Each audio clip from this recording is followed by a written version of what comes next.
All right, let's dive in. Today we're tackling a classic question. What happens when a team, even a powerful one, just hits a wall? We're going to look at a situation where the only way for the team to get stronger together was for each member to first get way stronger on their own. And in doing so, they unlocked a level of power they never even thought was possible. This quote from Estelle, it just nails the core of their problem. Their ultimate weapon, this Psychorage fusion, is hitting its ceiling. Why? Because its limits are their limits. And that's the tough pill to swallow, right? To level up as a group, they first have to level up as individuals. So here's how we're going to break it all down. First, we'll get into exactly what's holding the team back. Then we'll follow three really different training paths. We've got the Dryads, the Warriors, and a pretty intense duel between the Defender and the Knight.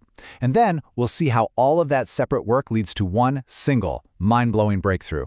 And, you guessed it, a spectacular new final form. Okay, so the real issue here, the root of it all, is their fusion method itself. It's called Psychorage by augmentation, and it's literally capped by its own design. The final fused form can only ever be as strong as its individual parts are at that exact moment. There's no magic shortcut. If you want to upgrade the whole, you gotta upgrade the pieces first. You know, it's funny. Their biggest strengths, offense, defense, healing, have basically become the walls of their own prison. It's locked them into these rigid roles. But the real killer, the absolute hard limit, is that they can't mix and match different elements when they fuse. Every time they try, it literally injures them. That forces a complete and total rethink of how they even approach their power. Okay, so first up, let's look at the Dryads. Jason and Fleur are the first to really kick off this journey of individual growth, and they attack the team's weaknesses from two totally opposite directions. One focuses on growth, the other on magnetism. So you see Fleur, her training is all about looking inward. She's studying the absolute fundamentals of life itself to give the whole team a huge boost in healing. Jason, on the other hand, is looking outward. He's tackling their big mobility problem head-on by trying to master magnetism, a skill that's going to be absolutely crucial later. And this is where Fleur has this huge aha moment. It's so profound. She figures out that the basic building blocks of life are the same, whether you're talking about a plant or a person. So by mastering how to make plants grow at an incredible rate, she cracks the code to regeneration itself. It's knowledge she can apply directly to her teammates, basically supercharging their healing factor. Jason's path is it's pure elemental engineering. It's incredible. He basically invents flight for himself through this four-step process. First, he forges metallic dust using fire and water. Then, he infuses that dust right into his clothes. Next, he uses his lightning power to ionize it, making it magnetic. And for the final step, he creates a bigger cloud of that dust above him and just pulls himself up. It's such a creative fix for a huge team weakness. All right, let's switch gears to the Warriors, Burn and Estelle. Now their challenge is a puzzle of both power and perception. I mean, how did two massive powerhouses hit the exact same tiny spot with perfect timing, when they can't even see each other? And their journey, man, it is all about trial and error. Their first test, just blindly attacking a rock from opposite sides, total failure. Next, they try creating a shared energy field so they can sense each other. It works, but it burns through their stamina like crazy. The real breakthrough comes when Burn remembers an old defensive technique, one that changes the very wavelength of the air. And that's when she asks the game-changing question. What if instead of fighting the air, they synced up with it? And that leads them to this incredible breakthrough, ranged perception. By matching their own energy signature to the air around them, it's like they unlocked a sixth sense. They can feel each other's power levels, their elemental type, their exact location, everything. The aiming problem solved. Just like that. And that brings us to our final pairing, Hosek the Defender versus Harry the Rune Knight. Their training takes the form of a high-stakes duel, and because their powers are so similar, they force each other to dig deep, to analyze and evolve their abilities on a whole other level. They are literally pushing each other past their limits. So on one side, you've got Hosek's killer ghost oscillation. The trick here, and this is key, is that his clones are just after images. They aren't physical, so creating them doesn't drain his stamina. This lets him whip up an insane number of them at blinding speeds.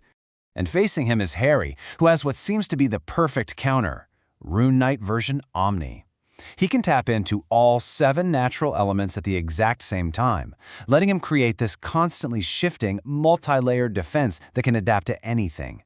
So the duel kicks off, and it's like this high-speed chess match. Harry throws up a wall of fire, right? But Hosek just matches its wavelength and walks right through. So Harry escalates, creating a defensive field of all 7 elements at once. A seemingly perfect wall. Hosek can't match all 7 at the same time. But then, he does something brilliant. He uses his insane speed to create multiple defensive layers of his own, negating each of Harry's elements one by one so fast it might as well be instantaneous. It's a total stalemate, but in that moment, watching Hosek rapidly flick through all those different wavelengths, Harry sees it. He sees the key to everything. And this is it. This is the big breakthrough moment. All these separate training journeys, Fleur's deep understanding of the elements, the warrior's new sensory perception, and Hosek's incredible wavelength adaptation, it all suddenly snaps together into one beautiful, elegant solution. So this all comes back to that one huge question that kicked this whole thing off. How on earth can they combine all their different elemental powers into one form without it literally tearing them apart from the inside?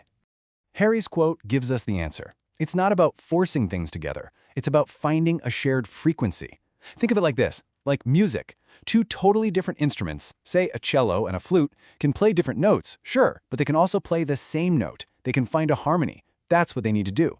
Find that harmonic wavelength where their different elements can meet without clashing. And that's what wavelength harmony is all about. It's this principle of finding those compatible frequencies, those adjacent wavelengths, that let completely different elements, we're talking fire and water, sync up and fuse together harmlessly. This is the master key that unlocks their true potential as a team. So armed with this brand new understanding, they're finally ready to try the fusion again. But this time, it's not about brute force. It's about precision, understanding, and harmony. Their new fusion process is just so much more advanced, so elegant. Each person equips a totally unique element. Then, using that ranged perception they developed, they find the exact adjacent wavelengths to sync up. And only then, when they are in perfect harmony, do they fuse. And what do they create? This. The elemental rainbow phoenix, a perfect fusion. It's not born from clashing power anymore. It's born from a shared harmony.